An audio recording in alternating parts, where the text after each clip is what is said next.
Hello, good morning. Good morning. Let me turn the music down just a tiny bit. I don't know how loud it is on the other end. It's so hard comparing from VODs to what I can hear. But good morning, evening, afternoon, night, whatever time of day it is for everybody. I'm here with Chris, or Inktopuss, he goes by both. We're just gonna talk about D&D stuff, and this time we're not gonna get sidetracked by me constantly talking about what I'm building, hopefully. We live in a world of mystery. Oh, wait, let me post. It's in the title, but we are going to be talking about the Curse of Strahd campaign. Let me create...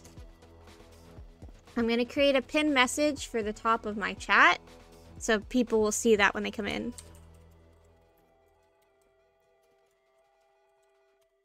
Yeah, we gotta warn on spoilers. Yeah, I don't want anyone to see that and get upset, or come in and hear us talk about it and then get upset.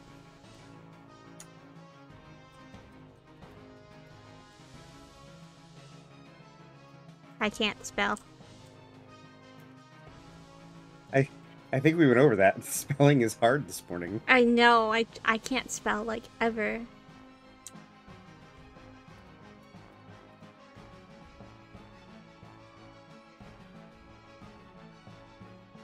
Okay, there. That should sit at the top.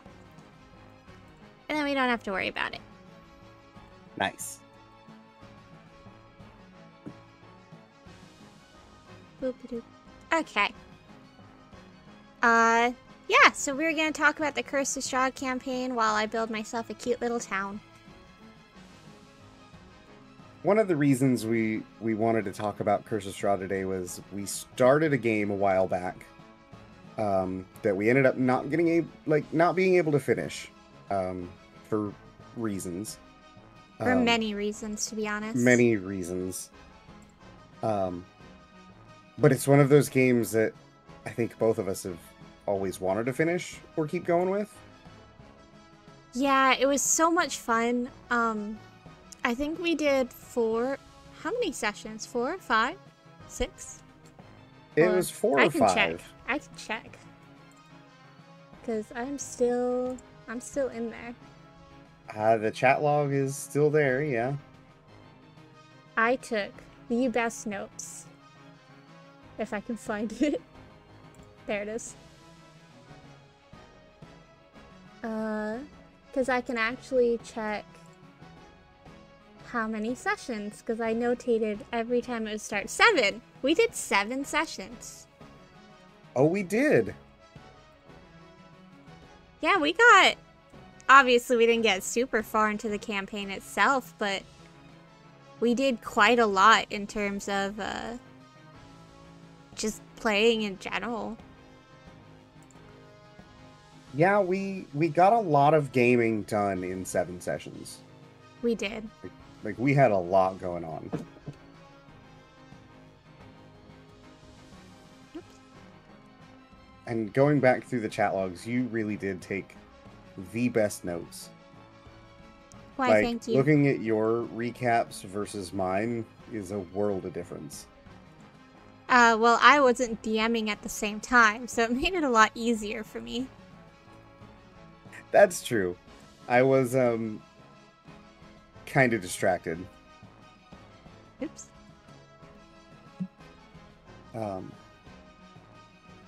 But, like, as a DM, one of the things that I really love about Curse of Strahd is how it's not really a traditional, or what I would think of as a traditional D&D adventure. How so? Which is weird because it's, like, the original Strahd game, Ravenloft, way back in the 2nd edition days, like, is going back a long time in D&D history. But the actual Curse of Strahd for 5th edition is not really... Like, I would say most traditional D&D adventures are some form of dungeon crawl.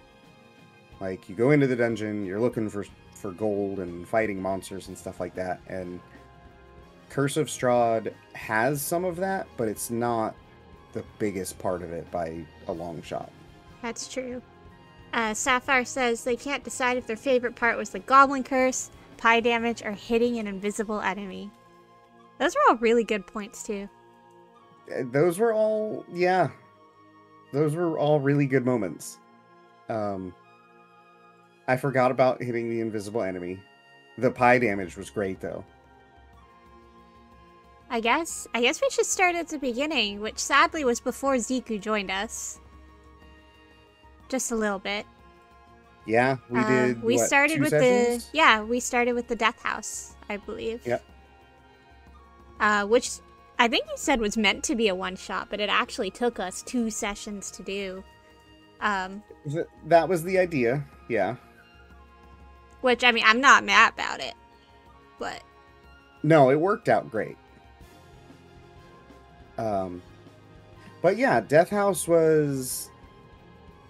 I had intended it as a one-shot and kind of a game like, this is how D&D can be. But it like you said, it ended up being a 2-shot game, and I think about halfway through the first session was when I realized that I kind of wanted to do the full game, the full campaign. It was a lot of fun. It was also my first time playing D&D, so I actually got to roleplay for the first time. I actually had never seen, like, I had never filled out character sheets or anything before, which is why you gave us, like, pre-made character sheets. Mm-hmm. Which was really helpful. I had a adorable character named Rose, who was a human sorcerer.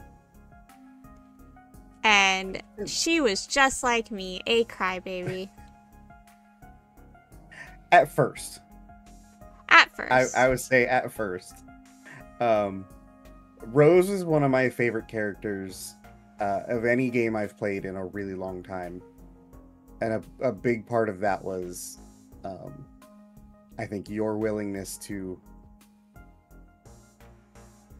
kind of be okay with Rose being in really rough situations. Oh, absolutely. And starting to make some questionable moral decisions. Perfect timing, because Sapphire also just said adorable, then goes to necromancy, which is very true. Rose was actually on the path to doing necromancy as her multi-class, which was from what did we add for the necromancy class? What is that from? That's from Valda's Spire of Secrets, by Mage Hand Press, which could be a whole other stream on its own. Oh, absolutely. Like, what I think of that book. But it's something that I incorporate into all of my D&D games now. It was definitely so much fun. I made the biggest background for Rose. She had a family history. We explained her childhood. It was pages. And it was pages worth of notes. And I would say hundreds of Discord messages back and forth. Oh, absolutely. Her character journal was stocked full.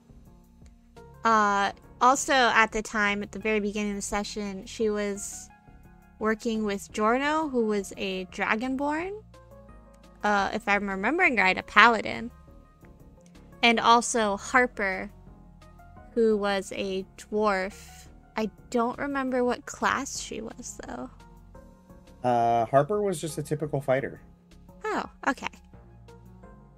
Unfortunately, okay. I was able to pry knowledge about Jorno, but I never knew much about Harper. Currently a Necro Druid. Oh, that's amazing. I would love to do that type of multi-class someday. And hello, how are you? Welcome to stream. I am trying to get back into Twitch. It crashed for me. Oh, no.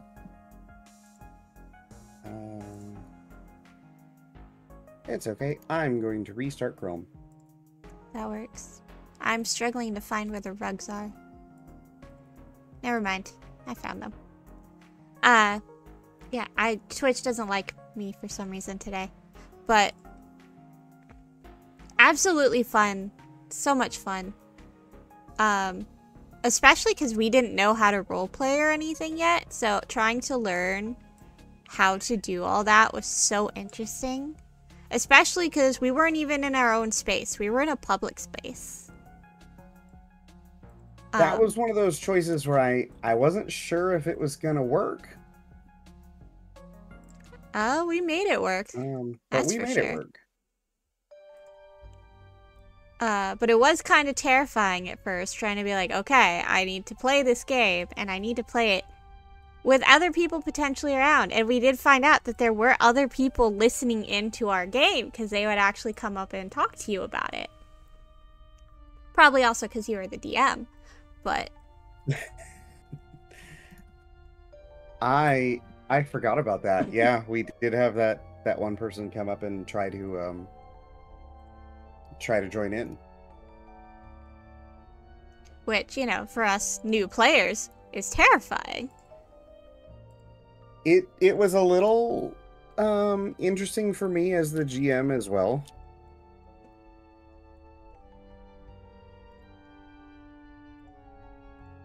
Definitely scared us as players, that's for certain. I know the player for Harper and I, we both noticed it immediately. We were like, wait, what?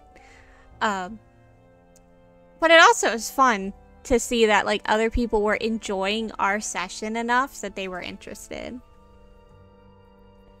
It was nice, right? It was like, for me, it was a little intimidating because it was someone I didn't know, and not one of my friends. So it, like, got a little stage fright more than I do when I'm DMing for my friends. Mm-hmm. But it also, you know, once I thought about it, it was kind of a boost, you know, to be like, hey, somebody was actually interested in the game that I'm running, you know, yeah, not being a part of it, you know. Who are you and why are you talking to me? Exactly. Pretty much. That was good though. We only did what, I think 2 sessions in the game store before switching. No, we did a couple. We completed the Death House, and then Ziku joined us, and Ziku's first time, which Sapphire is actually the player, Sapphire in our chat. She was actually the player for Ziku. And we played, I want to say 2 sessions. Hold on, if I read the notes, I'll know for sure. It was at least one, because Ziku's first time was definitely, but... That's right. No, Ziku's first time was at the game store, so we played at least 3 sessions. Yeah.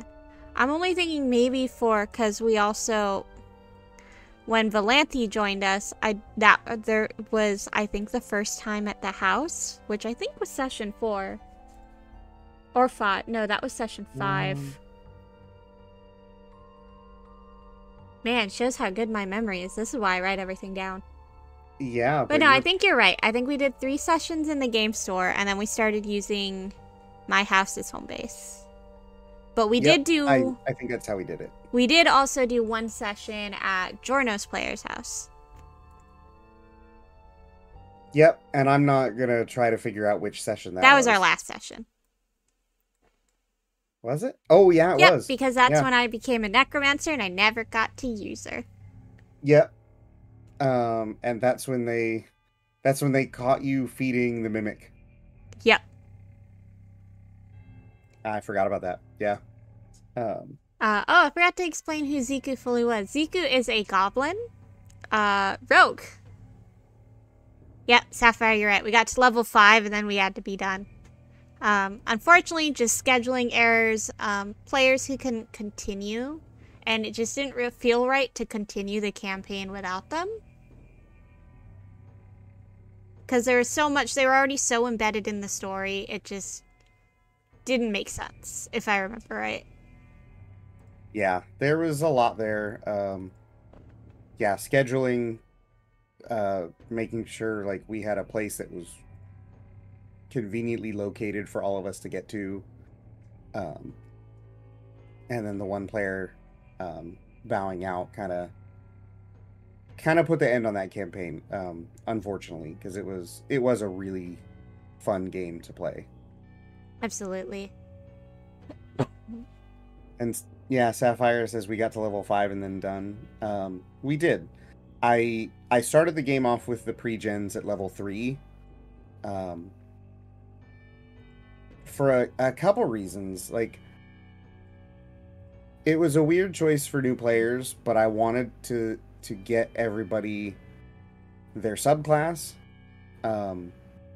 which doesn't kick in for most classes until level 3. And then I also wanted the characters to be a little less fragile, because Death House is actually really has the potential to be deadly. Oh, I noticed when I tried to DM it for the first time. Oh, that was difficult. I did start at level 3 too. And I was still like, oh my. Though to be honest, if I remember right, we almost lost Harper and Jorno when we played as well, so I shouldn't have been so surprised. Yeah. And that was even with me toning it down. So one of the things I changed was the Banshee in the adventure, which, going strictly by the book, was supposed to just attack. Which, like, that could have TPK'd the whole party really fast. Oh, absolutely. So. Especially because we were all being, to be honest, we were all being cowards. Whoop, my dog's barking. We were all being kind of cowards, especially because we were new to playing. We didn't know what was going on, really. Yeah, new to playing, not used to the situations and how, like, the typical D&D play loop sort of goes. On the other hand, it is called Death House, and it is an optional intro to the most horror-oriented of the, like, official Wizards campaign books. So, like, it shouldn't have surprised me how deadly it was. But then we got into it, and I saw the rolls that were happening and the hit points that were being lost, and I was like, I need to tone that down a smidge. It also didn't help. We didn't really know what we were doing. I didn't actually get used to controlling Rose and how to use magic properly, probably till I want to say, like, our 3rd or 4th session. Like, it took me some time. But I found out, like, I kept thinking I was so weak, and I couldn't figure out, like, why I was struggling so much compared to everyone else. Yeah, it's because I just wasn't using my character properly. And which I mean, that happens to everyone when they're new. Honestly, it even happens to experienced players who haven't, like, played a specific class or race or something. So, and like, that's... I know if... Oh, go ahead. Oh, that's just something I prepare for, especially when I make a new character now. I test run it. I actually attempt to use it in combat. I use a random generator for, like, the monsters. Just so I can see, like, is this actually something I want to play? Or am I just gonna have another issue like when I played Rose for the first time and be like, oh no, I suck. I made a bad character. And then it turns out that it was fine. I just didn't know what I was doing. Yeah, and that's part of the fun of D&D is trying something new and figuring out if it's something you want to keep playing. Oh, absolutely. And at least, like, as a DM, I'm pretty much always willing to let someone be like, hey, I'm not having a lot of fun with this character. To choose whether they want to rebuild it from scratch and just use completely different, mechanics. I remember we actually did do that with Rose, too. You let me trade out a couple of her things. Because it really just didn't fit her because compared to the story I was making for her. Because compared to some of the lore that we wanted to include. Yeah, I think we changed some of the spell choices and maybe the subclass? I think so. It's hard to remember now. It's been so long. But yeah. Yeah, I know we changed a couple things for her. And I know, like, the offer was on the table for the others if they wanted to change something, which I don't think any of them took that option. I don't think so. But, I mean, that's just something I like to do as a DM. If somebody's not having fun playing their character, I want to give them the freedom to change that to make it something they're going to enjoy playing. Mm-hmm. Absolutely. I'm trying to remember. Death House was so long ago now. So I'm looking at the chat. It was over a year ago we played Death House. Wow. Because we started it in October. Sapphire says she loves Ziku. No changes needed.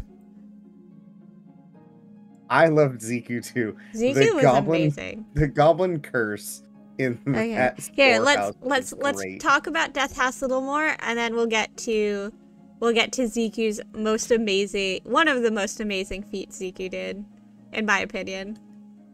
Yeah.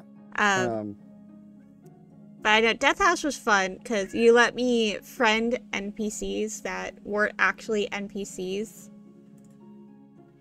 No, I did, didn't I?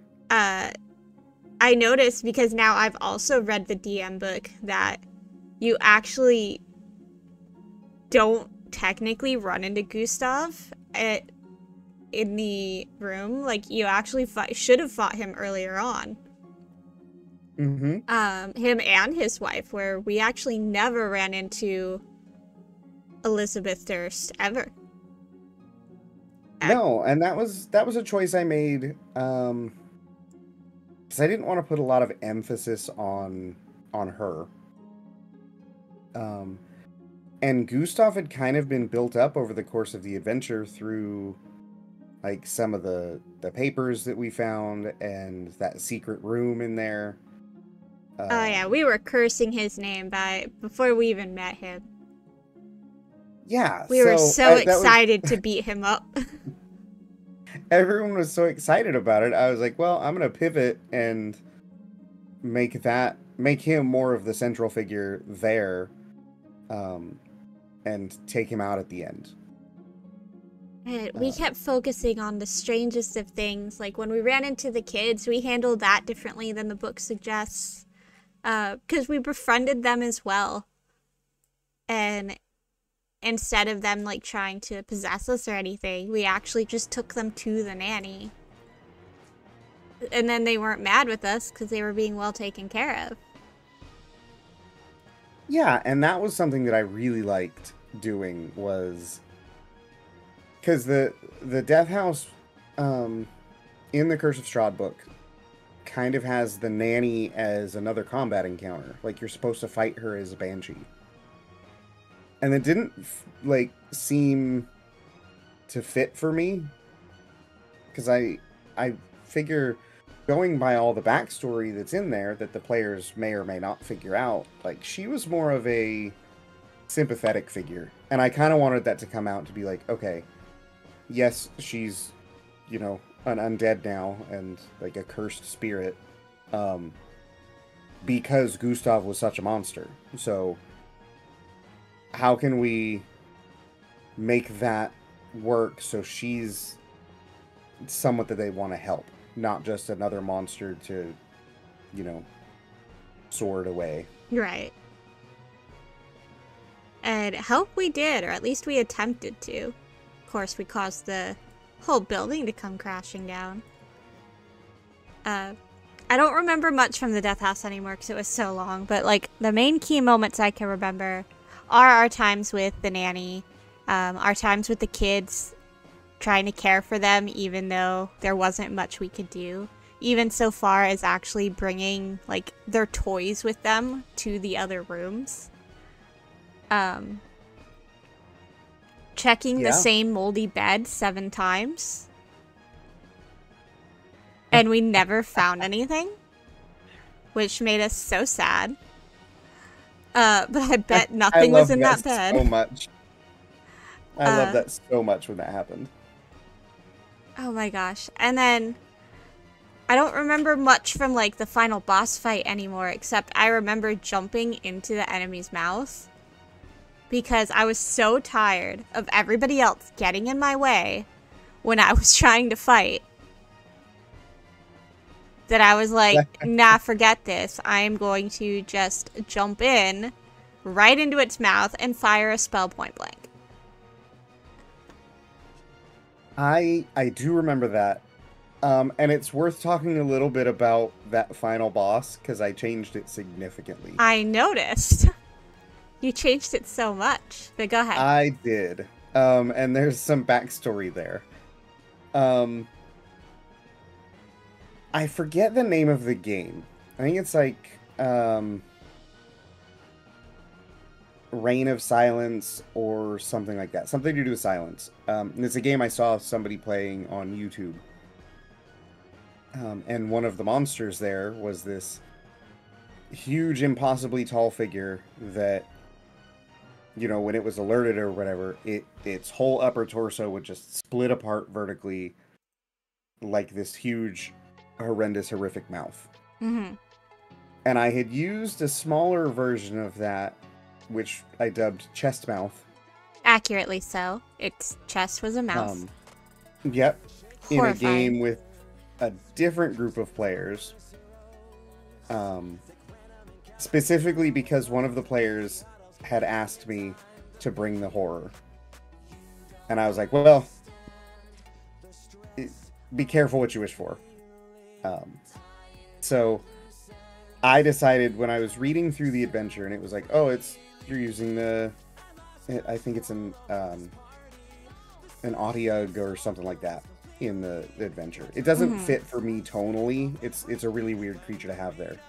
So I was like, well, we've got all this lore about this dude Gustav being a necromancer or, you know, a demonologist or something of that sort.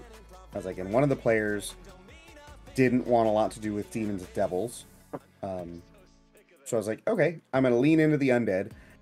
And I was like, the greater chest mouth. Big, 10 feet tall, like an ogre corpse turned into this creature. And the look on everybody's face when I described it when it opened up the first time was priceless. Just seeing everyone around the table in the game store just kind of look at each other like, oh shit. Oh, and that was our first boss fight too. Oops. So we were like, oh my gosh, we're fighting for the first time and we're fighting this thing? Yeah, it was the first big fight. Like, you guys had fought some ghouls, and you beat up that suit of animated armor. But yeah, that was the first, like, really big fight, and I knew it. I knew I wanted to bring something special for you guys. And special it was. I think that fight alone took us a solid hour. If not a little longer. Fight. It was a big fight, especially for 5th edition, where combat usually goes relatively quickly.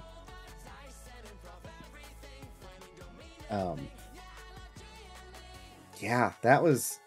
We got so much more gaming out of that adventure, because it's a really short adventure. We got more gaming done out of that than I expected us to.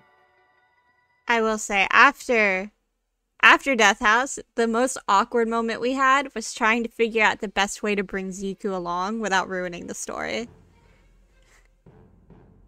That was a little interesting, yeah. To remind the group, so Ziku being a goblin, we just went through a house of terrors. The last thing we wanted to do was partner up with a goblin we had met for the first time. Well, the first meeting was also super awkward because you guys all stumbled out of the house. The house collapsed behind you, you know, with the ghosts, you know, doing the final wave off. And you all just collapsed, like, fell into your bedrolls and passed out. And then over the course of the night, you know, the mists of of Ravenloft drew in this goblin to, you know, be a part of the group. Out of game, that was the best way I could think of to do it. Oh, absolutely. There is not going to be an easy solution to that. Especially because it was a little more last minute compared to, you know, the rest of us planning to be there. Yeah, that was one of those, like, I gotta think on my feet and figure out a way to make this work. Mm-hmm. And kind of make sense in the story. Though it occurred to me later, we could have just made Ziku an old friend of somebody. We could have. Which, like, didn't occur to me at the time. I was really... Absolutely. Kind of at the point where I was going to be like... I didn't think about it till months later. Yeah, I was at the point where I was going to be like, okay, maybe it doesn't make the most sense, but we're going to roll with it so we can have everybody play. Harper still tried to kill her. Harper did a lot of things. Accurate. Yeah, moving on after Death House, we kind of just rolled straight through the, into the town of Barovia and did some things there. I believe we went to the Crying Lady first. Hello, May. Good morning. Welcome in. We are talking about Curse of Strahd spoilers, just so you know. This is past the point that you're in the campaign, but I will be changing the story, so if you want to stay to listen, you can. Just know that some things may sound kind of familiar, if we ever manage to play D&D again. The hope is always there. There's always more D&D. Yep. Oh, you'll go back to sleep? Okay. But yeah, that's why I got the spoiler warning. Yep. But you were saying we went to the Crying Lady first. Yeah. Yes, if I remember right, what is it? Gertruda's mother? That's not her name. Yeah. The child was Gertruda. I was right, Gertruda. Look at that memory skills in action. So I actually have it up in D&D Beyond. Oh, good. Because I'm not remembering some of it. If it hasn't proved... Thank you, May. Have a good sleep. If it hasn't proved how much I loved that campaign, by how much I remember... A year later. A full year later. Exactly. I really loved this campaign to bits. I was even making backstories for my friends, so that they would have more intertwined backstories with me. I will say that was for a bunch of folks who hadn't played D&D before. Everyone really just joined in wholeheartedly.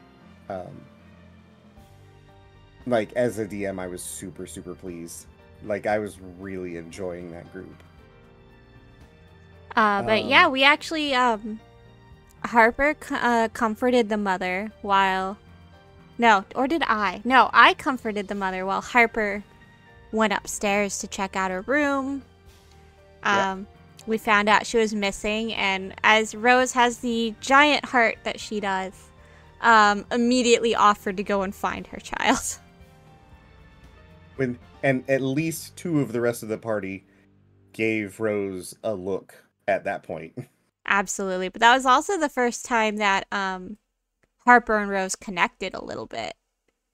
Because it was unknown to the party at the time, which I think it's been unknown the entire time, that Rose had a decent yet sad upbringing, and having a child run away just meant so much more to her than the party would ever understand, at least at that point in time. Oh yeah, I think Giorno was the only other one who had a part in that. Yeah, because Giorno knew Rose's entire life. He knew everything. Which just really helped push the story along. That's the main reason we did it. It really did. And I really liked Giorno as a character too. Just the complete lack of common sense and willingness to just run right into everything. Oh, absolutely. And he was a paladin, so he had the hit points to withstand that. It was phenomenal. It was pretty great. Yeah, not long after meeting Mad Mary and finding out about Gertruda was when they went into the tavern, and met two of our favorite characters, Irina and oh god, what was his name? Ismark, that's right. Which we proceeded to bully relentlessly for the rest of the campaign. Poor Ismark. That poor man did not catch a break. Oh no, we did the shop first. Sapphire's right. Oh, that's right, we did the shop first. Because that's one of our favorite parts. We decided to go into a shop that Gertruda's mother told us about. But she warned us that they weren't very kind to outsiders, and we were like, we got this. And immediately proceeded to almost start a fight. There was no almost. There was a fight. Absolutely. Rose failed to threaten the shopkeeper. His nephew came out and was ready to kill us. We were in trouble. So, was it Harper that threw the first punch? Oh, absolutely. That's right. That's right. So the nephew came out, this huge, burly, beefy dude, with a super low intelligence, and Harper got into that. Was like, oh, you think you're bad? Awesome. I've been looking for a fight, and threw a punch.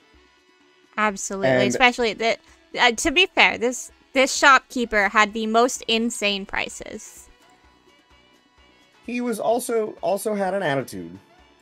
Like, Harper's inclination to give him an attitude adjustment, maybe not a bad idea. Or at least, like, very understandable. True, but also, maybe waiting to see what to expect first would have been a smart idea.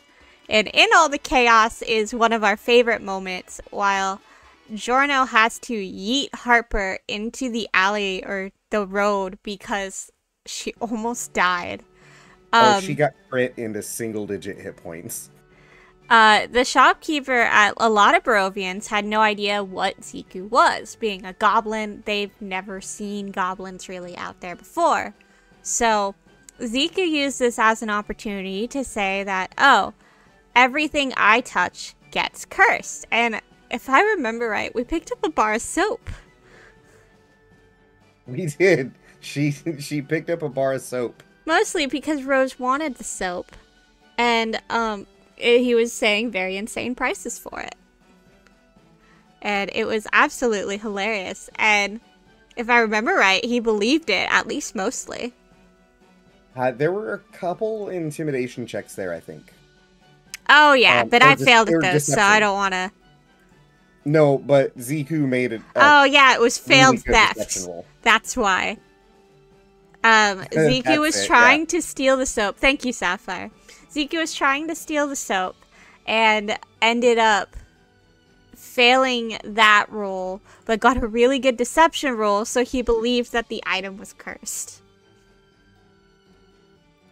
And then I believe in all the chaos, Ziku held their knife up to his neck, and that's what ended the fight. Yeah, because he ended up calling off his nephew because Ziku was right there, knife to his throat. Yeah, that's right. Yeah. And then I think Harper wanted to go back in and finish the fight, but she really did, like, the very first swing of that, I rolled a crit and she was down to like 3 hit points. Oh yeah. It was definitely like we were not supposed to be doing combat there. No, and I knew she was going to as soon as I brought out the yeah, the nephew. Yeah, Sapphire says the nephew was kicking our butts, and that is sadly very accurate. Though Rose actually didn't get hurt at all. she was just failing to intimidate the shopkeeper because I didn't really understand how these checks work still. And I was just not being very threatening at all, which wasn't helping me any.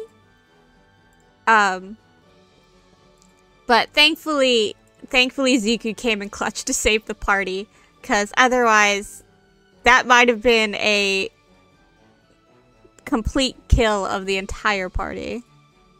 Oh, it would have been just gross. Because, yeah, oh my Ziku gosh, came in clutch. we were dying. I didn't get hit. I did try to shoot some magic, and that just bounced right off the man, if I remember right. Like, it did nothing. That would have... If you guys had lost that fight, I think my plan was you would have all woken up, like, in an alley the next morning with half your stuff missing. Ouch. After we had just looted an entire place, too. Oh, yeah. That one would have hurt. Because I didn't want to kill off the whole party. But at the same time, well, that was a fight that maybe you don't pick. As we had one party member that was constantly picking fights. She was good at it, though. Oh yes, absolutely. I'm not faulting her. I'm not faulting her for it. It definitely made things interesting, especially because I was a little too roleplay heavy. Whereas there were party members that did just want to do combat. Understandably, it's a very fun part of D&D. Yeah, sorry, my dog distracted me. That's why I cut off all of a sudden. Oh, you're good. Yeah, it was one of those where we had to try to find the balance between, roleplay heavy versus combat heavy, and I think we found a pretty good balance there. I think so. I had a lot of fun. There were definitely times where you could tell when other party members would get a little bored. Again, understandably so, because it just wasn't the area that they wanted to be in. So we got really good at it towards the end, keeping it very balanced. We did. And as Harper's player did a lot because we knew when they were getting bored, it was going to be like, okay, well, Harper throws a punch. Yeah, and we're like, okay, cool, it's combat time, let's go. All right, we're doing this, let's go. And yeah, I really loved that game. Gosh, what did we do after? So after that is when we met Ismark. Yep, that's we went to the Blood on the Vine Tavern and met Ismark.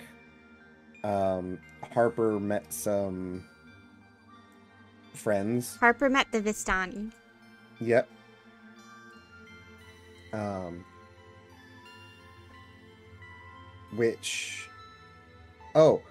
The other thing was you guys got the information that some Barovians, because you figured out you were in Barovia at that point, don't have souls.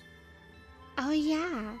Because we had the bartender who just kind of, did that stereotypical NPC bartender thing where he would just go back and clean the same glass over and over again. That was also the point where we found out that Ismark was probably low-key an alcoholic. Absolutely. And had his breakfast of choice was waffles and wine. I remember we were struggling really hard at this point, like as a party in general. I remember it being so awkward for a little while. We couldn't figure out how to progress the story. Yeah, and that's when I was like, I have to have this depressed drunk sort of aim this group of people. Yeah, because the rest of us were just like, cool, sir, you're not telling us how to get home, and that's all we care about. Of course, we also wanted to figure out where the young girl was, but...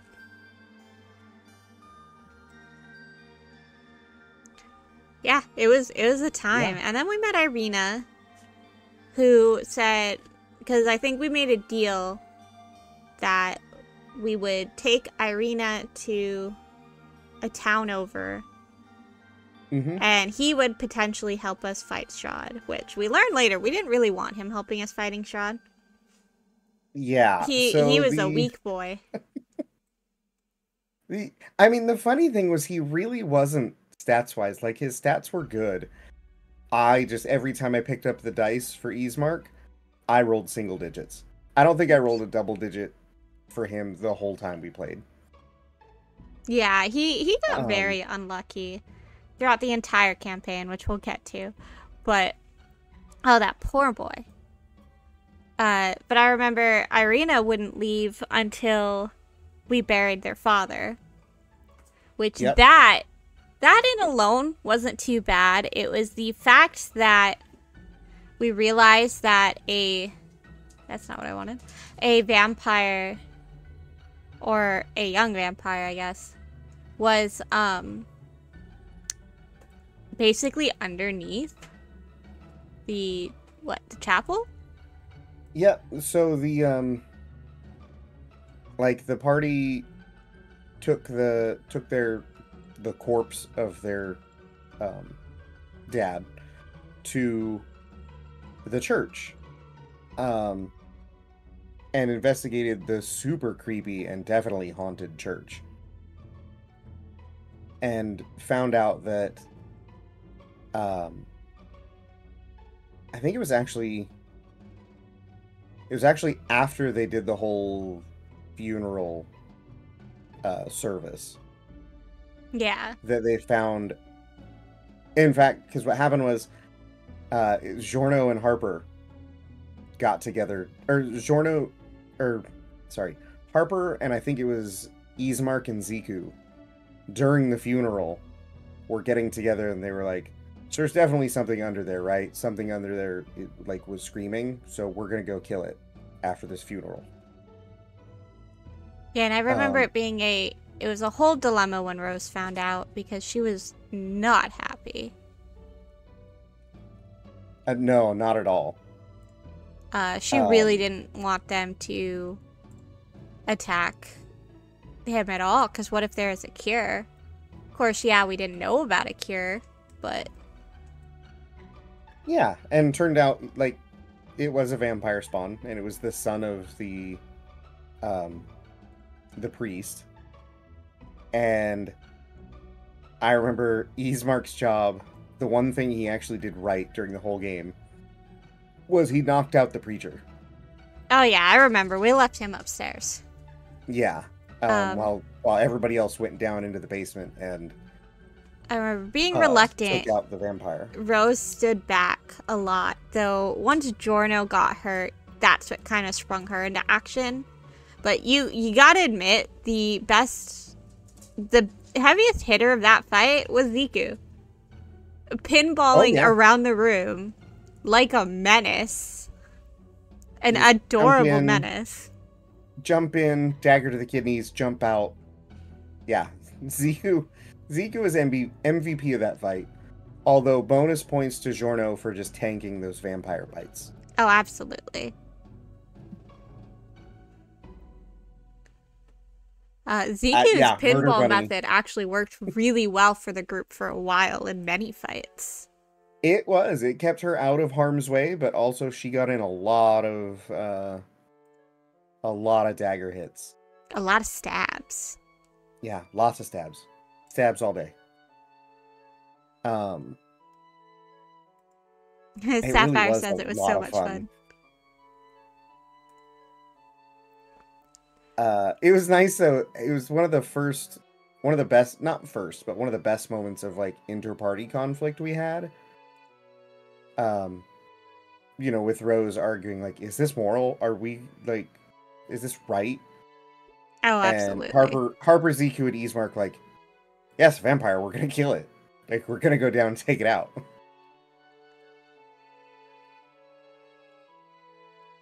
Yeah, no, Rose was so unhappy.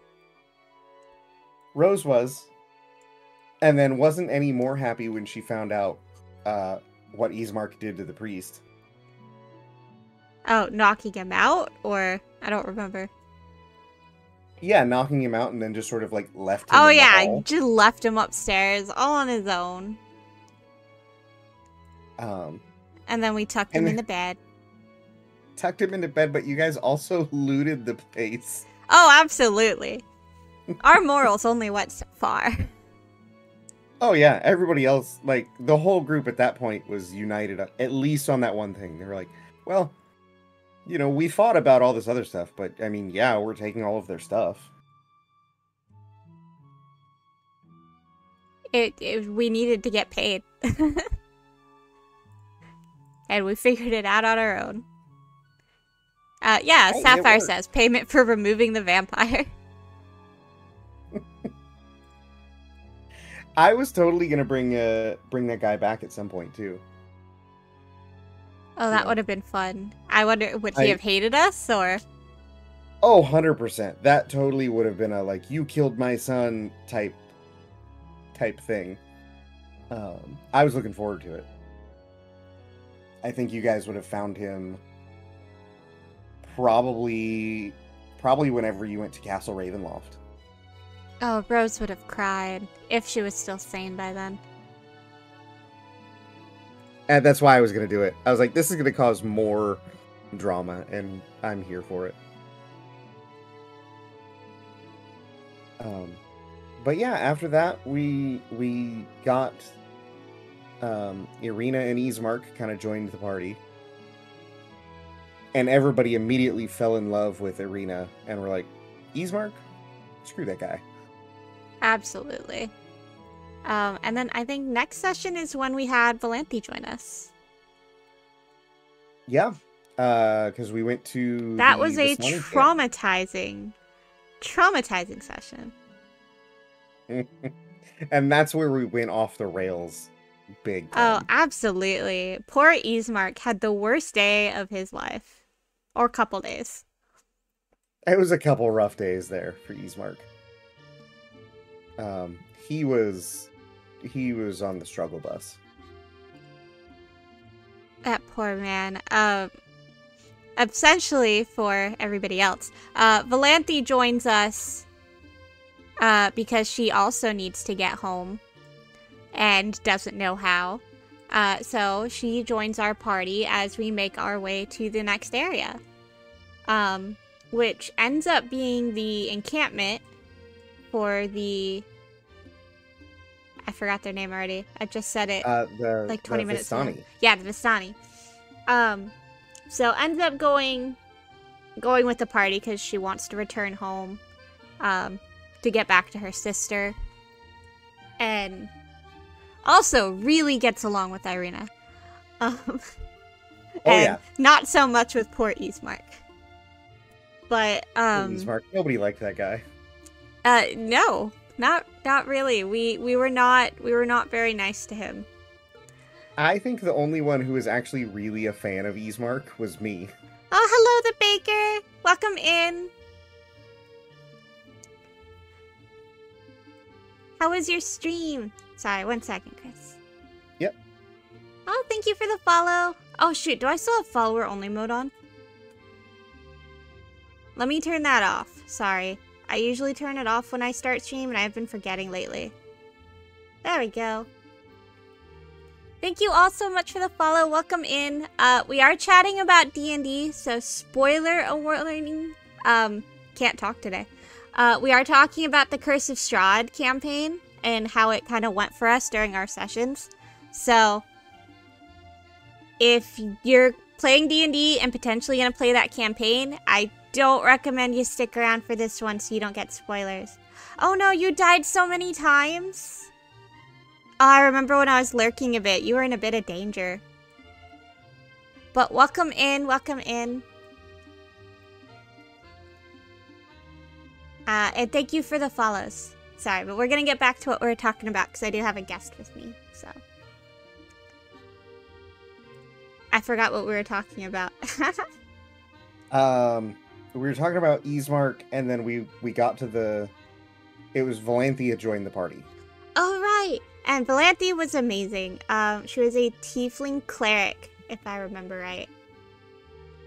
And... Elf. Oh, elf? Right. Yep, she was an elf. Right, elf. Wait, was she an elf? I thought she was raised by elves. I thought she was a tiefling. Oh, no, you're right. You're 100% right. Quote-unquote I'm elf. getting my characters... Yeah. She was a tiefling convinced she was an elf because she was raised by elves. Yes, but when you looked at her, she was definitely a tiefling. She had gilded horns, which were gorgeous. She wore the most amazing clothes. Very gothic, very pretty, very... Oh, yeah, sleep well, Baker. Please go ahead and raid and run. I totally get it. Thank you so much for stopping by.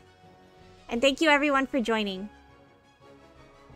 Yeah, I remember Rose bummed some clothes off of her. Because she wanted a nice outfit.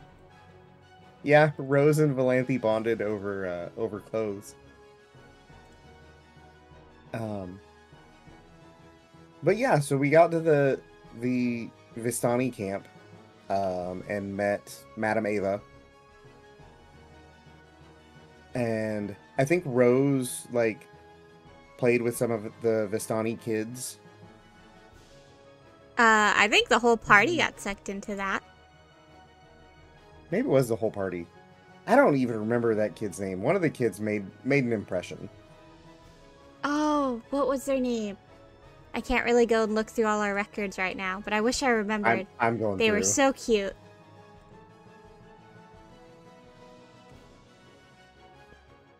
Sapphire, if you're still awake and you remember, you can chime in too.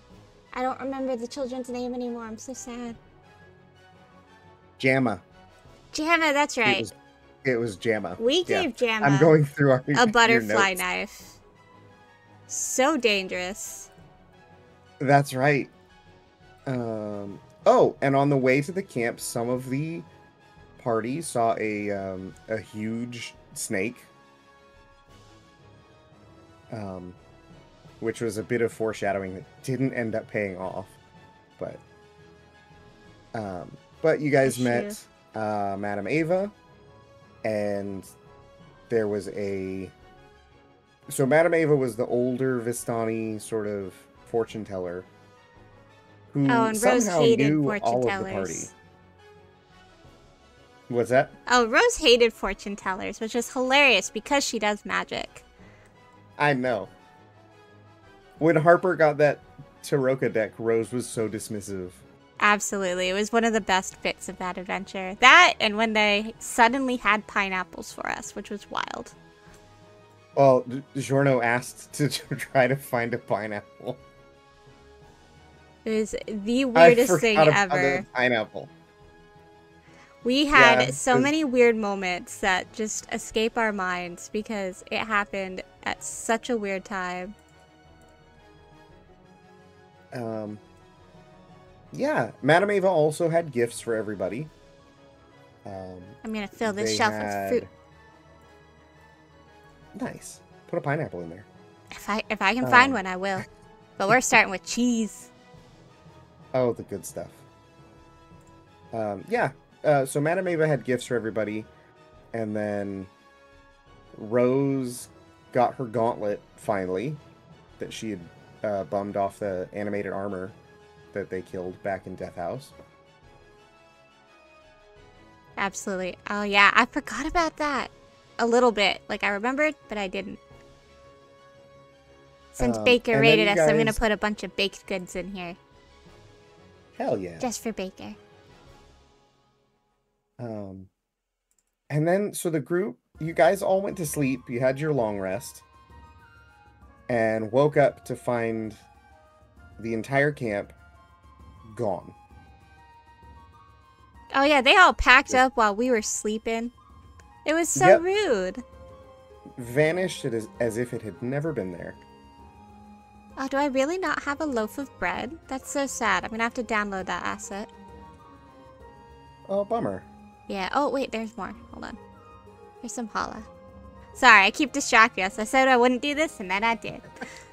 Of course. Between the two of us, we knew it was going to happen. Oh, absolutely. If I remember right... And then, what... This is when the spiders attacked. I was going to say, this was one of my favorite moments of surprise for the group.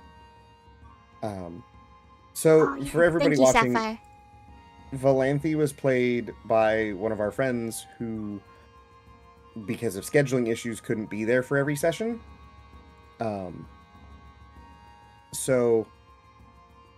We had a couple different incarnations of characters for them to play, and to make an exit as to why like Valanthe wouldn't be there the next session.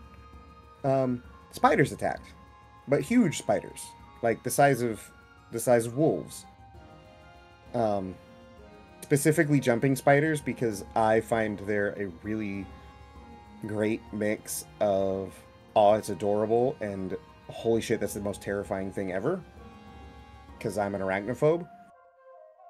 So I was like, jumping spiders, awesome, so fun.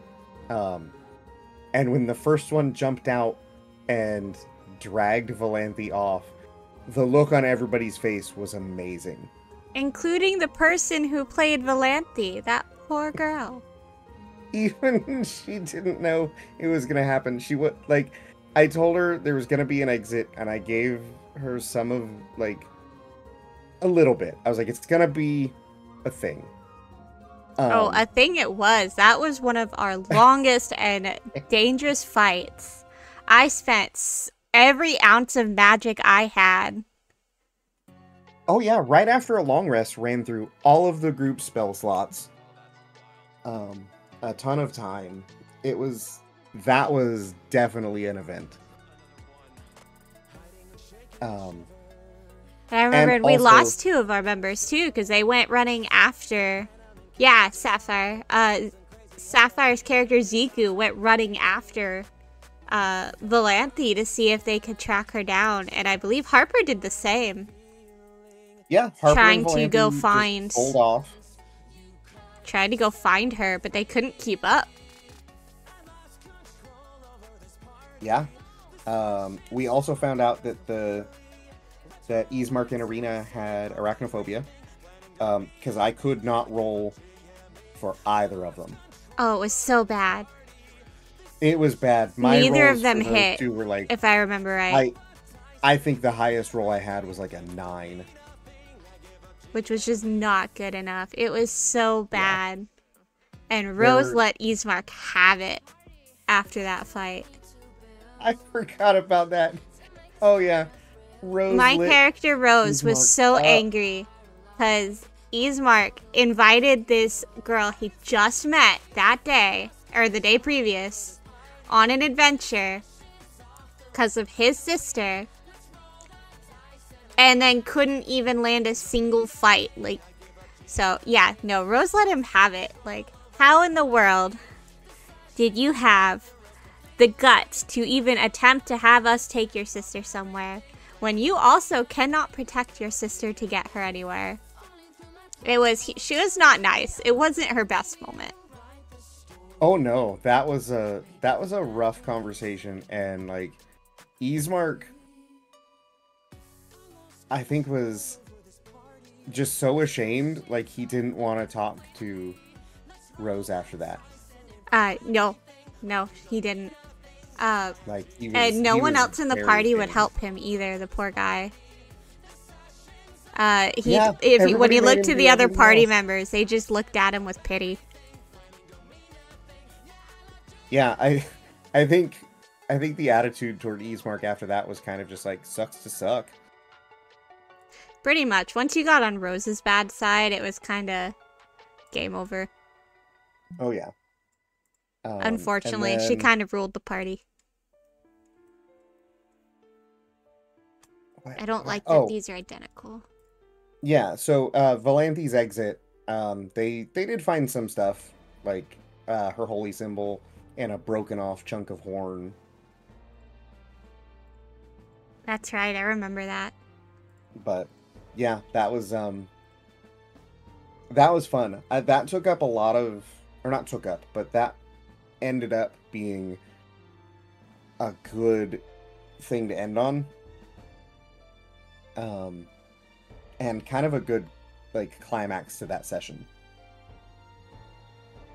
Oh yeah, that session took so long. I think we were playing for over 5 hours. Oh, we were playing for a long time. Yeah, that I think might have been our longest session.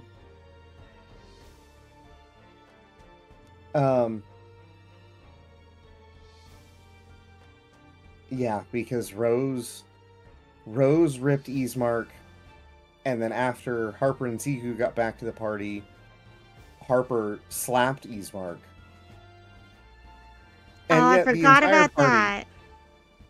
the That poor entire party was man. just, oh, they Like, I know I like, was part of the problem, but that poor man. I've never felt so bad for an NPC. He deserved it, though. I kind of played him that way. And then the entire party just loved Arena. Just this. We like, did, but we were planning on Viking- ditching her. Once we got to town. Only after Valanthi got there. Before that, because she was, armor, greatsword, big burly Viking lady. Like. Oh no! As soon as she struggled against the spiders, we were like, "Yeah, we don't want to babysit you. You're gonna stay here." Yeah, once it got to the spiders, I think that's when it changed. But before that, oh no! Before that, we sure. loved her. We wanted her to stay forever. Oh yeah. I literally can't find the thing I'm looking for, so I'm just gonna go work on something else. I can't find all my other kitchen stuff. Sometimes you just gotta step away for a bit. Let's see. Oh, so then we got into, the next session.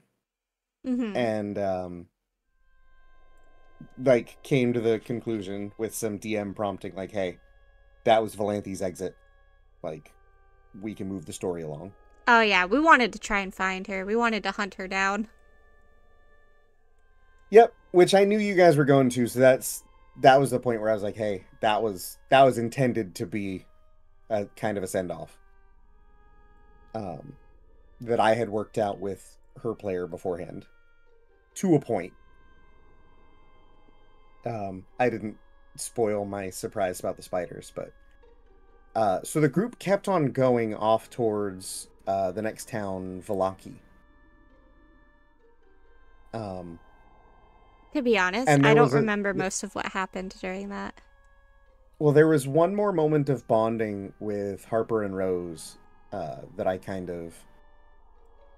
I enjoyed kind of low-key, and that was when the group got to the bridge, and there was a gallows on the other side. And everybody saw, like, oh, it's just, a dead guy hanging from this gallows. That's different. But Harper saw what appeared to be a vision of herself there. Oh yeah, that's right. And I think it was the first time Harper asked Rose for help. Yeah, I think so. Which was nice, because I know, like, outside of the game, Harper's player and I both were like, oh my god, we really want them to be friends. It's just their personalities really weren't compatible, which is why they fought all the time. Yep. Personalities weren't compatible, and Harper's player also was a little more like, I want to have a fight. So play styles were a little different, but that was a really nice moment for me where Harper asked Rose, like, can you see if there's magic here? Like, please tell me I'm not going crazy. Mm-hmm. I remember we were scared that it was a mimic, because in the death house, that one experience fighting a mimic door that we walked right into just scarred us for life. We thought everything was a mimic for a really long time. Oh, we did, and I played that up so much. Though we played that joke way too much, to the point that the player really, really hated it. And I feel really bad about. Because she didn't speak up about it. We went a little overboard. But I also just genuinely love mimics. Like, even now, I love all mimic memes. I love... I actually, on my work laptop, it has a sticker that says definitely not a mimic on it. I just genuinely love mimics. So I thought I was just sharing something I was passionate about. She thought we were making fun of her, which I feel so bad about. And when I found out about that, I did apologize, because, it's never our intention to make someone upset. Yeah, I did apologize for that too, because I also felt bad. But like I said, like that was a nice bonding there, where I was like, we've been wanting these two characters, for the last 5 sessions to be friends, and it's getting there. It was a nice character growth kind of moment. It really was.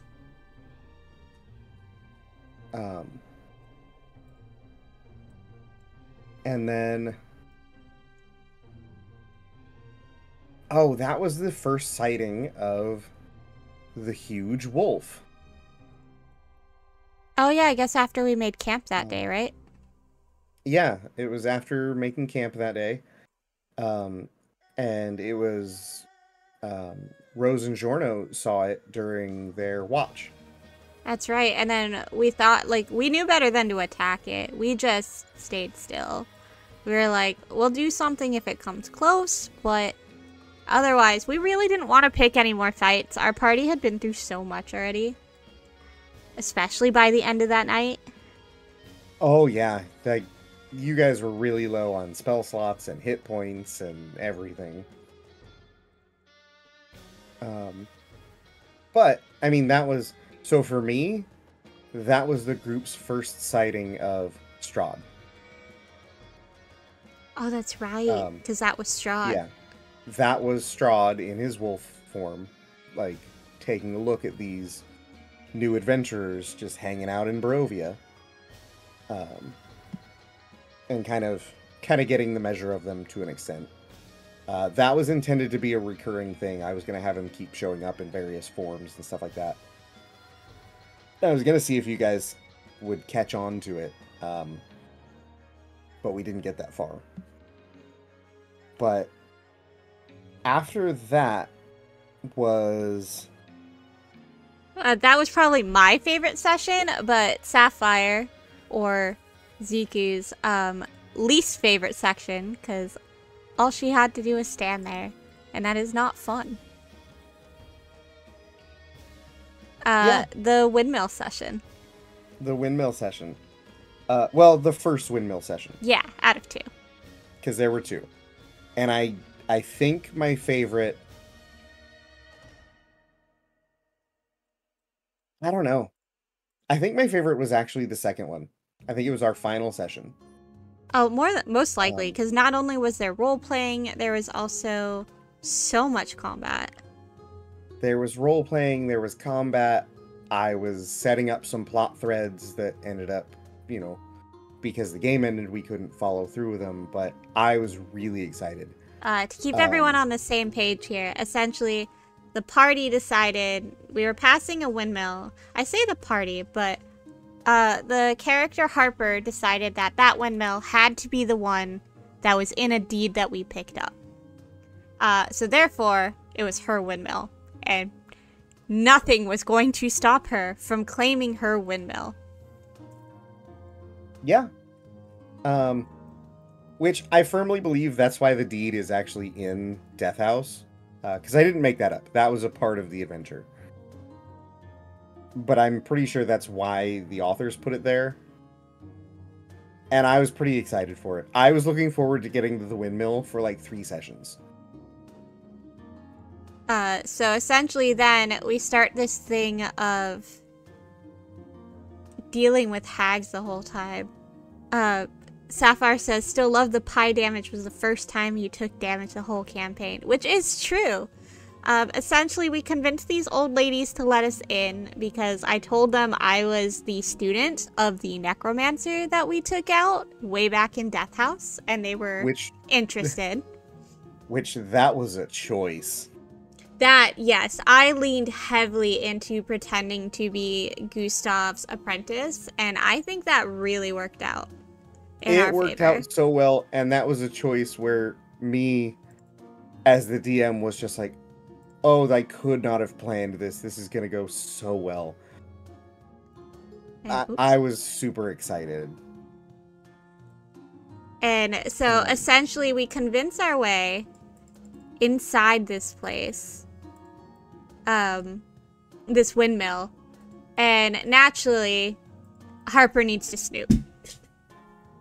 So, And Snoop Harper does, while I distract them, essentially, these hags. Jorno distracted one. I don't remember which one it was. What were their names? I don't have the Discord one open. of them was Ophalia. I believe I was distracting Bella. Bella, yeah, was the other one. And Jorno was distracting Ophalia by making... At first they were making pie, and then they were making pizza. The main thing about these pies is they're known as, what, dream pies? So, unfortunately, dream pies, if you're not lucky enough to pass the saving throw, do what? Like, they're drugs, essentially. They're drugged pies. And poor Ziku spent almost our entire first session at the windmill just completely drugged out of her mind from the pie. Oh, Ziku was tripping balls. That poor goblin. It was bad. Yeah, so the dream pies... At this point, the party was like, these are hags, right? They're hags. Like, these We pies found that have out to pretty have, quickly. These pies have to have, like, people in them. And yet Jorno and Ziku were still like, yeah, no, I'm gonna try it. Oh, absolutely. Yeah, they just scarfed those things down. Whereas Rose and Harper were like, oh, we're gonna save ours for later because we just ate. Yep. So, yeah, Rose was distracting Bella. Ziku was out front with Irina and Ismark quietly having a trip. Jorno was distracting Ophalia with pie and pizza. And Harper went upstairs and snooped. Mm-hmm. Oh, Sapphire has a point. To be fair, Ziku did wait till Jorno ate it, and it had no effect on him because he made his saving throw. So, True. That's... Which, Sapphire, as a player, knew that I had asked for the saving throw and made the choice anyway, and I could not have appreciated that more. Absolutely. Like, Sapphire went above and beyond to make sure that she stayed as in character as possible for Ziku, and it was phenomenal. It was great. It was so good. But yeah, took some psychic damage from the pie damage. But Harper went upstairs and found some things. And one of those things was a kid in a cage. Which is so sad. And then... Not a cage, a crate. He was in a box. If I remember, every time that they made noise, they had to, like, Rose did everything to cover for them. I believe the first sound was the latch. I don't remember if it was of the crate or not. The notes say the crate. So, the latch of the crate... Go ahead. You explain it, because I don't remember it exactly. Well, we forgot a part. Oh. And that was the Raven. Oh, yeah. Yeah, no, Raven Strahd's very important. Please explain Raven Strahd to our friends. Oh. There was this Raven outside the windmill, which was kind of intended as like a warning. Throughout Curse of Strahd, there's ravens and there's were-ravens and they're some of the good guys. But it was kind of a warning to be like, yo, this is dangerous, maybe go somewhere else. Because we were not leveled for this. Not leveled for this. You were kind of. You guys were 4th level. It was pushing it, but it was kind of a moment where it was supposed to be like, hey, this is dangerous. The party immediately was like, oh, new bird friend. And Rose, it was either Rose or Harper. Harper did it first. Harper gave it a shiny, and then it was friends. And Rose made a little pouch to put on his leg. Rose also gave him a shiny. Yep. And they dubbed him Raven Strahd, making fun of real Strahd. Probably not our party's best choice. Maybe not the best choice, but it was an inspired choice. I was like, I'm going to have fun with that. But that was right before going into the windmill. So when Harper's upstairs making noise because dwarf fighter in heavy armor, not the greatest stealth rolls. Rose kept distracting the hags with the raven and dropping stuff, and I bumped something in there, and I think at one point it was like, ooh, gross, a toad. And between your rolls and my rolls, it worked. Oh my gosh. It really did work. Gaslighting a bunch of hags was so difficult and so hilarious. And the rolls were just so on point. I was like, this is going to turn into a bloodbath. Because you guys have split the party against 2 hags. With a third one on the way. With a third older mama hag on the way. Never said we were a smart party. Maybe not smart, but bold. Definitely bold. And Harper managed to, like, Ziku finally came out of her funk. And Harper ended up getting the kid out of like a back window or a side window, and sort of like pushed him or lowered him down on a rope, where the kid immediately like ran to Arena. I think his name was Freak. Yeah, you named him Freak. That was so mean. I didn't. I actually didn't. That's in the book. Aww. It is in the book. I could not have made that up. That poor child. So, but yeah, totally, like, Freak ran for Arena, and they hid, Arena and the kid hid in the woods. And then at that point, like, it got into a fight. If I remember right, it was a surprise attack. Which also surprised Jorno and Rose because they were not expecting a fight. Yeah. Because I think you guys gaslit the hags into like, oh, Harper went outside. Yeah, instead of being upstairs. Yeah, and then she came back in through the front door and just went ham on, I think it was Bella. Probably. And that's when, because like Ziku knew what was going on, but Rose and Jorno were both like, wait, what? Oh, it's initiative time. And then you guys killed one of them. Ophelia. Bella made it away. That's right. You guys killed Ophelia, and Bella went invisible and dipped out. And that's when, or like at that point, Sapphire doesn't like we're not doing the details. Sapphire says Harper kicked the door down, Ziku popped in then out to hit, and then Harper went in and hit, which is very true. That's Our goblin pinball goes again. The goblin bounce around move is just really good. And somehow, like, with that disengage action, never got hit. It's just in, stab, stab, stab, bounce out. But yeah, by the end of the fight, the windmill is on fire. Jorno is upstairs, also on fire. I might have helped set it on fire.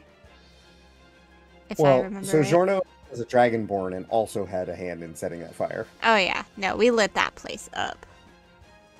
And then everybody got out, and that was the end of the session. Everybody got out. The windmill is on fire. One of the hags escaped. Mama Hag is on the way, and it's getting dark. And I was like, that's the end of the session right there. Oh yeah, that was the biggest cliffhanger you've put us through. We were all so upset, but we were also all so sleepy. Proud of it. Yeah, it was late. We had been playing for a good long time at that point, like, and I knew that I wanted the confrontation with Mama Hag to be a big thing. So I was like, I want to set this up as its own session where I have some time to kind of prepare some stuff that I would like to incorporate. Absolutely.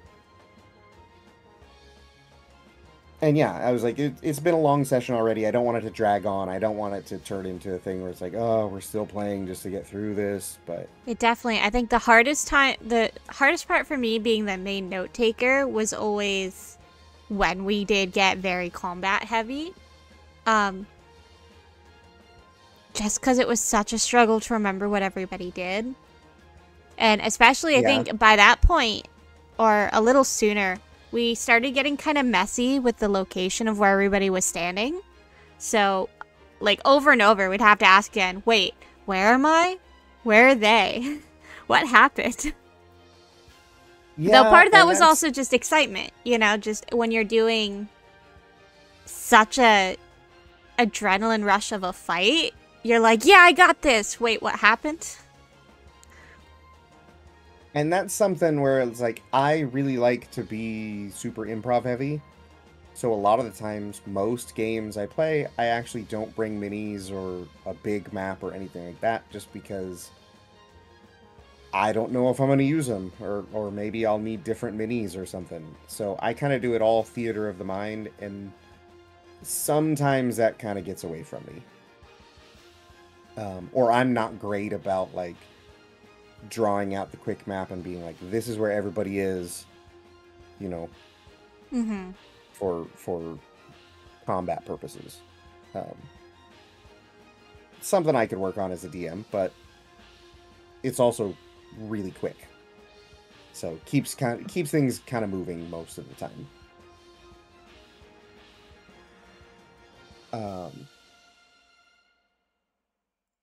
But yeah, that was the big cliffhanger there.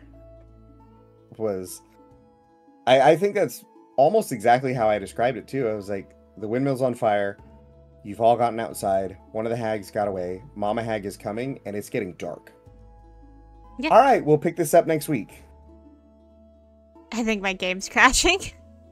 Oh, there it goes. No. There it goes. It woke up. I was like, it's not doing anything, but it is now. It's fine.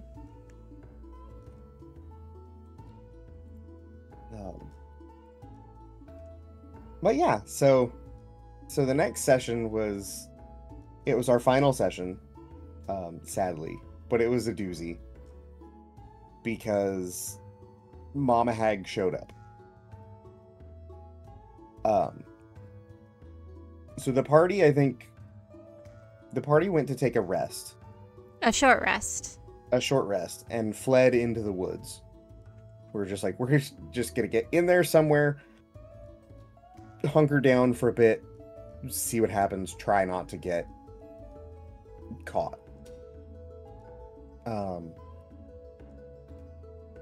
And then Rose did so I think you guys had seen, Harper had seen from the top of the windmill kind of circle of standing stones and wanted to go that way. And which I think we did. You guys did, but you guys actually failed a stealth roll. And Rose had to distract the two hags with an illusion spell. Oh yeah, I did. And like made more noise in a different direction. Which didn't last very long.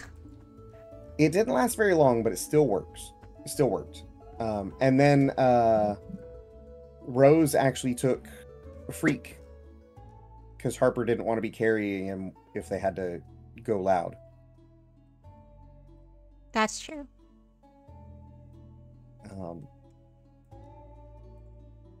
To be honest, that last session is the most blurry, surprisingly, since it was the most recent. There was a lot that happened, though. There's a few moments that stand out. Like when Giorno tried to throw Ziku to the top of the stones. And that didn't go well. So, Ziku's first damage was pie damage, and her second damage was getting thrown by a party member.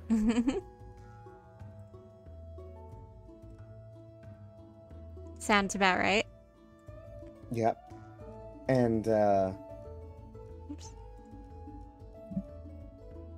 they went into the circle, and I know they found the bag of teeth in the center of the circle. And for some reason, Harper kept the bag of teeth. Yeah, I still don't know why she did that, but I'm not surprised. Very Harper thing to do. Not surprised. But bag of teeth has come up in another game I ran. It's the same game that Valanthe originated in. 2 different people, 2 different players, 2 different characters, both had a bag of teeth. Little weird that it happened twice. Absolutely. But also not surprised. Yeah, not surprised. And with both players, definitely not surprised. And that's when the hags showed up. And everybody tried to flee. And like initially I think was turned around and they're like, oh, we're gonna go that way. And I was like, no, wait. That's towards the hags. We gotta go the other way. And then they were there. So Mama Hag was all pissed because, you know, the windmill burned down and, you know, you guys killed her daughter, the other hag. And then Harper came back with like, no, it's my windmill. And there was a whole Continuing to start fights. Continuing to start fights. It didn't actually start that fight though, because Bella, the previous hag, kept getting mouthy while Mama Hag was talking, you know, having this conversation, and Mama Hag got a little handsy and slapped her around a bit. Oh yeah, I remember that. That was wild. We were so confused. Especially because we didn't realize that Harper and the Mama Hag were eventually actually talking to each other, just we couldn't hear it because it was telepathic. Which, hooray for Discord! Makes that possible. Those secret Discord messages were great. Hello, Somya! Last day at uni? Awesome, you must be so happy. We're talking about D&D, so if you ever plan on playing the Curse of Strahd campaign, you may not want to stick around for this one. Oops, that's not what I wanted. But yeah, Discord made things a lot easier when we were trying to do like more secret-y stuff. But oh boy, it was a bit of a doozy when you didn't know what was going on as a player. Oh my goodness. Oh, it was so great though. Like the conversation that they had privately was because I don't think we really touched on it much, but Harper had picked up a Taraka deck and was like kind of interested in learning how to use it and had some connection there. And part of how Mama Hag was talking with her was like, I can teach you how to use that deck. And she also was like, I don't want to kill you and your friends because you could be so interesting. Oh yeah, we never did get the details on that. No, it was intended to come out later on. But this was when Harper made a deal. And the deal was because Harper, you know, was like, why not just let us leave? Like, we can just let this be done. And Mama Hag was like, not really, because you've pissed off, you know, you've killed one of my daughters, you pissed off the other one. Something has to happen. And that was when Harper, you know, made the deal of like, just you stay out of it and let us fight it out. If we win, you let us go. If we lose, Bella kills us anyway. Right. So that's when Mama Hag was like, all right, like, let's do this.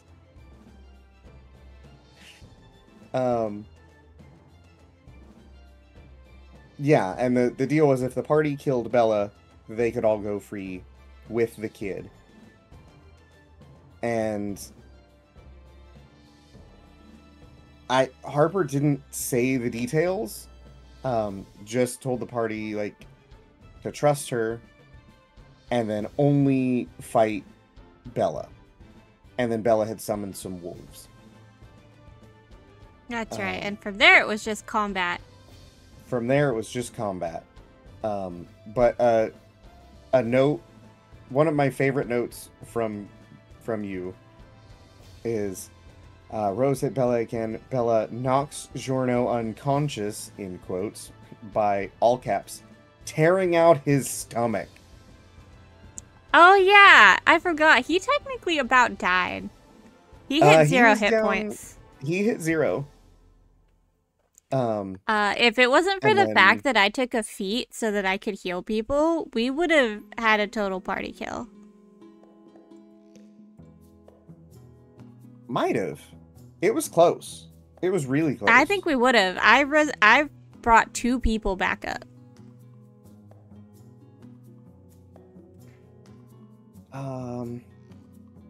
Because Ismark also would have died. Yeah. It was, that's right. It was Ismark. Yeah. Giorno went down, and then Rose was freaking out because Giorno is, you know, her rock, her best friend. And then Bella grabbed Ismark by the face and just sort of shook him around like a rag doll and then chucked him.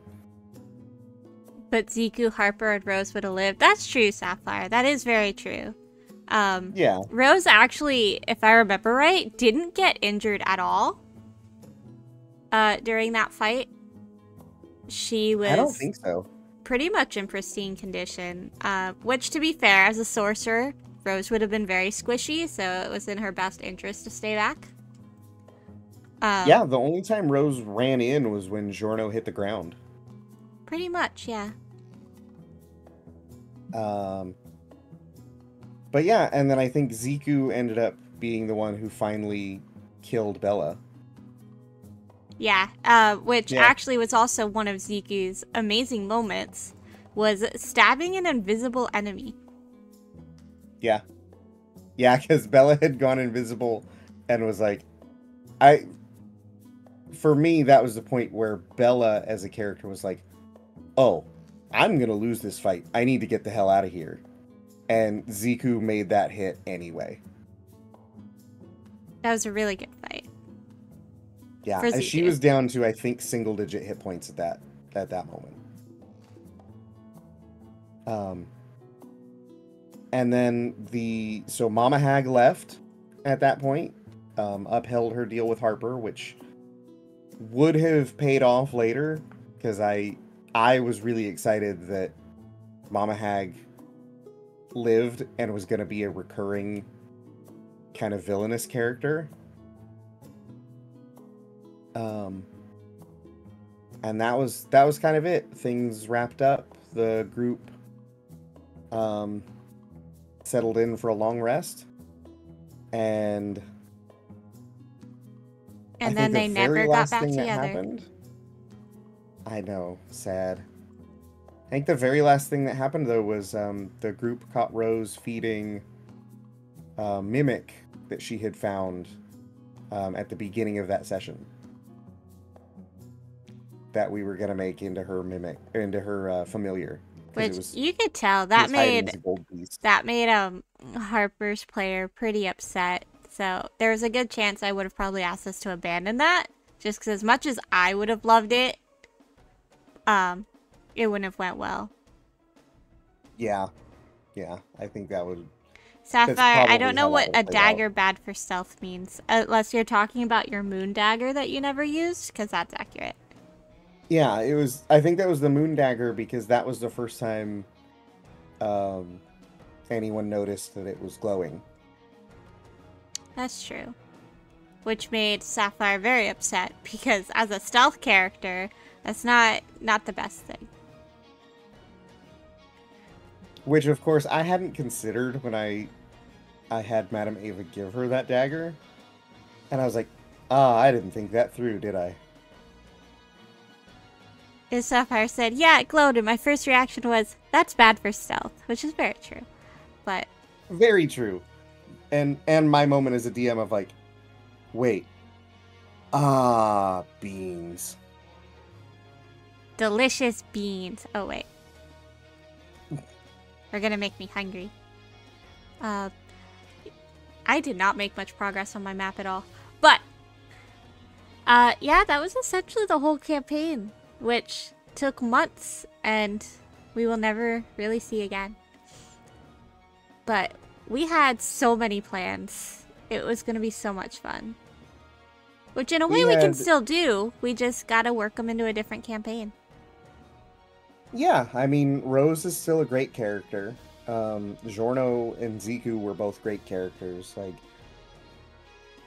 I would love to play a game with all you guys and similar characters and, you know, like, inspired by. Now you gotta deal with Cakes instead. He is going to cause you so much grief just because he's so stupid, and I love him so much.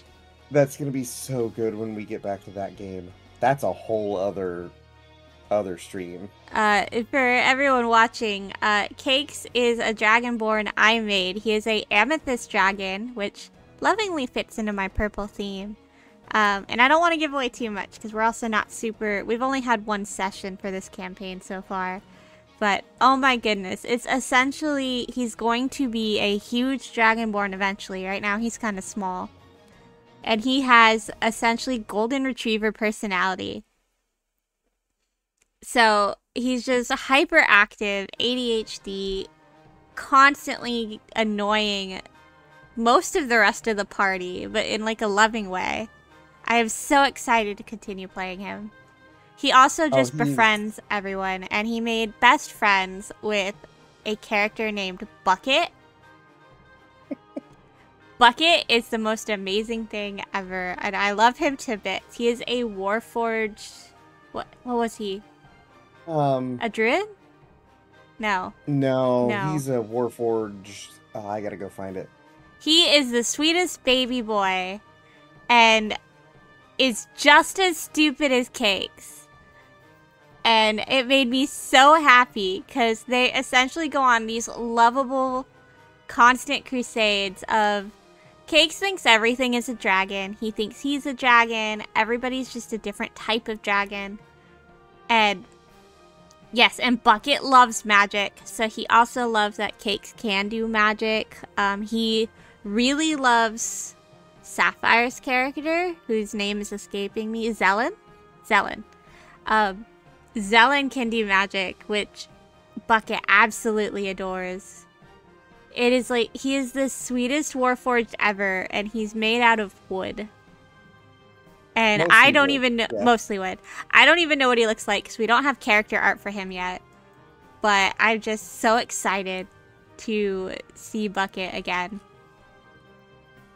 And that setting's a lot more chill. It's not like Curse of Strahd. We're doing like a university style D&D thing. So we're gonna be going to school and having fun. Yep, it's Magic High School. Essentially, but we're all adults. Essentially. But yeah, Bucket is special. Bucket is a Warforged. I think I went rogue with him. If I'm not mistaken, because he's supposed to be kind of like a stealthier character. But he is not Bucket stealthy at all. Maybe what did I go with him? But he is adorable. might just I be think a I have fighter. session notes for him, but I don't remember. Yeah, so I have to find it. Did I post those session notes? We do have a lot of notes. Yeah, it's in Academy Law. For those of you that may not have heard before, I am a very serious note taker. So my session notes will be literal paragraph upon paragraph, essentially an essay. So I will remember things that even the Dungeon Master doesn't remember. Sometimes that's a good thing. Sometimes I'm then like, oh, well that doesn't make sense with the story. And then they gotta deal with my bullshit. So, Sometimes, though, you remind me of something, and I'm like, oh, that's right. I was going to use that to make your lives harder. Awesome. Which I've done many times. I've hurt the party so many ways by accident. Yeah, I gotta find... Somewhere I have a character sheet for Bucket. I just gotta find it. But Bucket dump statted intelligence and wisdom. And threw his charisma up. And Bucket is just the most lovable idiot you'll ever meet. And it, like, really is, like, golden retriever personality. Just loves everybody, loves everything. Super infatuated with magic and stuff. Like, literally his first introduction to the party was like, hi, my name's Bucket! And at one point, where they were talking about names, he was like, did you know you could pick a name? I picked Bucket. It was the cutest thing ever. That was the moment where all three of the players were just like, aww. There will be a riot if anything bad ever happens to Bucket. I swear. Oh, and things will happen to Bucket because he's just gonna stumble into stuff. I'm at the point, I'm just checking out all my downloaded assets because I don't really feel like working on another room. Except it keeps crashing my game. Oh no. Too many assets. I know. That doesn't help I downloaded them and then I didn't restart the game. Yeah, maybe Bucket... Maybe he's not stealthy, but I think I did go rogue. Because he fights with 2 short swords. We'll see. I'll double check later. I'll definitely reread all of our session notes before we do play again. Oh yeah.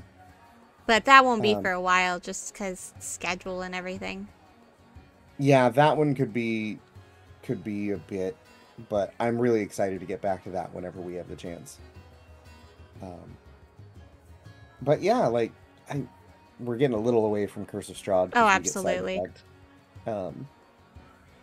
Hey, we did really good this time. We mostly stayed on Curse of Strahd. We did. We Unlike last time where I took us to everywhere except where we needed to be. Last time we still had fun though.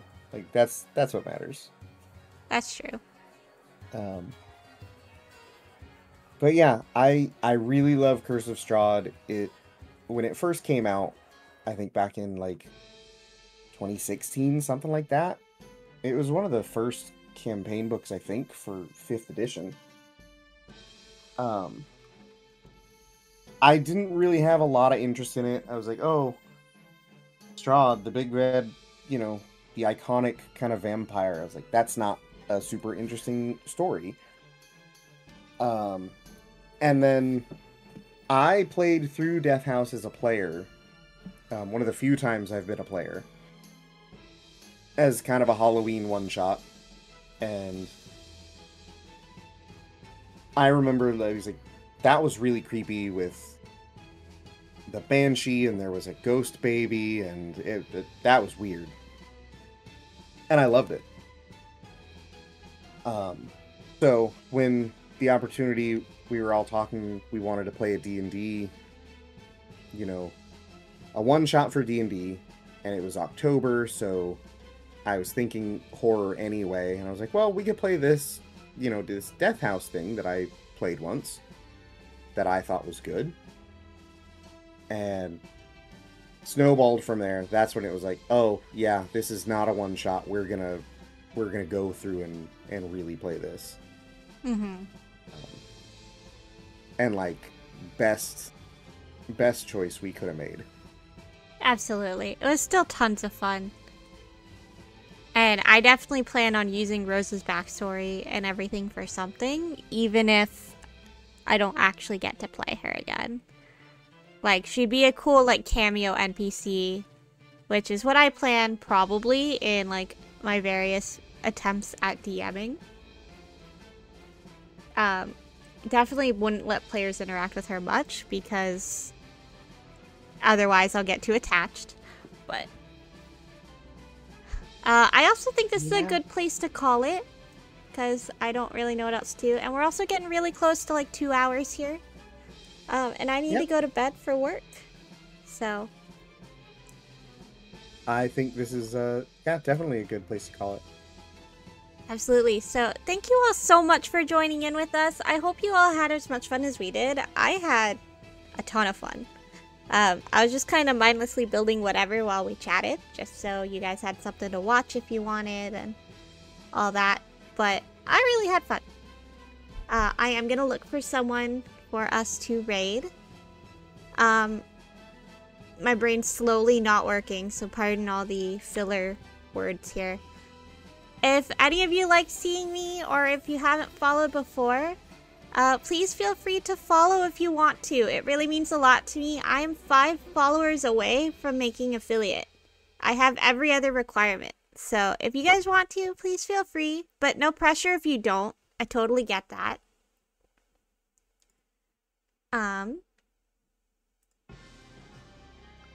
Let me see who is online. You were supposed to go to bed an hour ago? Oh, I'm sorry. I should have reminded you. I'm sorry, Sapphire. I knew that you had bed as well.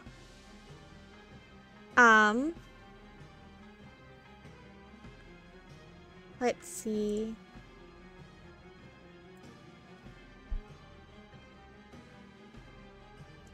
I was hoping because of... My brain is slowly not working. It's closer to 8 o'clock. I was hoping more of my friends would be streaming.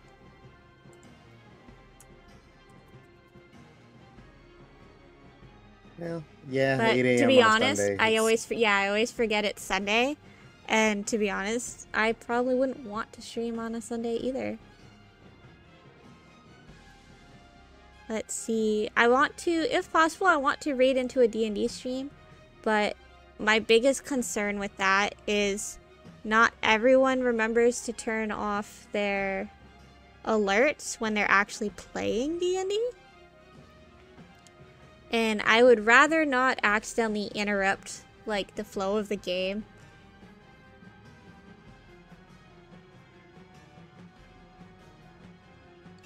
I'm trying to see if I can find anybody doing something similar to us, just like world building. There's lots of people playing though, which is really cool to see.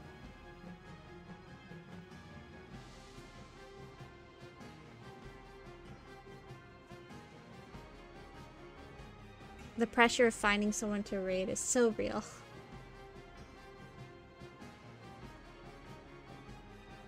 Yeah, this, like you said, this may not be the ideal time for it.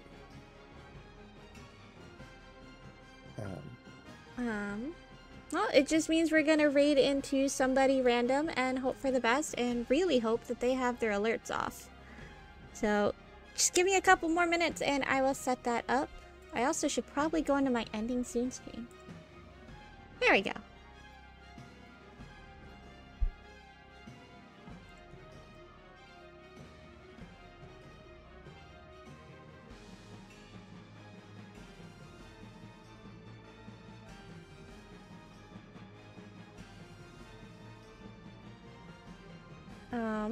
Yep, so we're gonna raid this person and really, really, really hope that they have their alerts turned off. Fingers crossed. But they're playing Curse of Strahd, so it just feels like the right thing. So again, if you guys really enjoyed watching me, I do stream a bunch of different things. I'm a bit of a variety streamer. So if you ever want to come back, please feel free to. And thank you so much for hanging out with us.